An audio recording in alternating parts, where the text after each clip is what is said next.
Hugh from Get Tech here. We've been making our rounds around all the booths at Retro World Expo. We came across Retro Gaming Arts, where they mod retro consoles, with Mr. Paul over here. Hey, how you guys doing? So yeah, exactly as you said, we mod all sorts of different video game consoles, whether it be RGB mods, hard drive mods, S-Video. We put the sound chips in the Sega Master System, FM sound, backlight Game Boys, all of that. And then we also have a YouTube channel where we do tutorial videos or how to repair your own consoles. We actually do all the repairs for all the local game stores in our state. So we fix all the consoles for them, then we make repair guides and we put it on our website and on our YouTube channel so help people figure out how to repair their own consoles. And that's what it's all about, is like preserving these things and then also enhancing them. So that's exactly that's what we do, by repairing them and then modifying them. Now I can say myself personally, because I'm a huge fan of the Super Nintendo.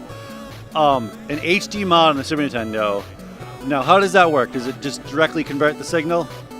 Alright, so Super Nintendo, super short, super fast. Super Nintendo outputs a signal quality called RGB, and it outputs it natively. Not every single Super Nintendo outputs the best RGB signal.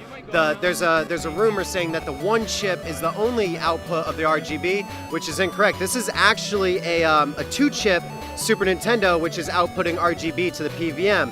And how you can tell it's a one chip is right here where it says PPU. There will only be one of those in a one chip Super Nintendo.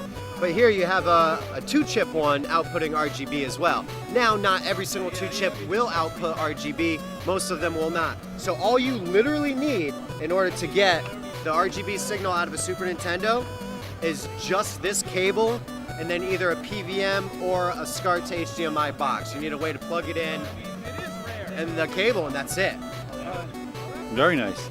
And I notice here, like I'm looking at Turbo, like the Sega Master System, we got the Genesis, Sega Model 2. So this Master System's got the FM sound chip in it, where you could get the FM soundtrack from the Sega Master System games, and it's S-Video modded. The Genesis is overclocked and S-Video modded. S-Video is a nice budget version of RGB mod, so you don't have to go out and buy a PVM, buy a frame. You don't have to buy all that stuff. You can just S-Video mod it, still get a huge boost in quality without spending as much money. So it's options. So people have options, you know? Yeah, no, this is definitely a way better deal, because I've looked at the Frame Meisters. The prices are staggering for some of them. Yeah, and if I can just get the system that you really love for the price, that's the great way to go, man. This is great what you're doing. Thank you. Thank you. I put so much more effort into the videos on YouTube than I do these consoles, and like that's like an example of like my work. Oh wow, that's some really. Oh man, that'd be nerve-wracking soldering. I had to use magnifying glass and tweezers to make that. That's great. That's amazing, man. Absolutely. We're gonna demo this Turbo Graphics. Thank you guys very much for stopping by. Yeah, thank you. And it's an absolute pleasure. Yes.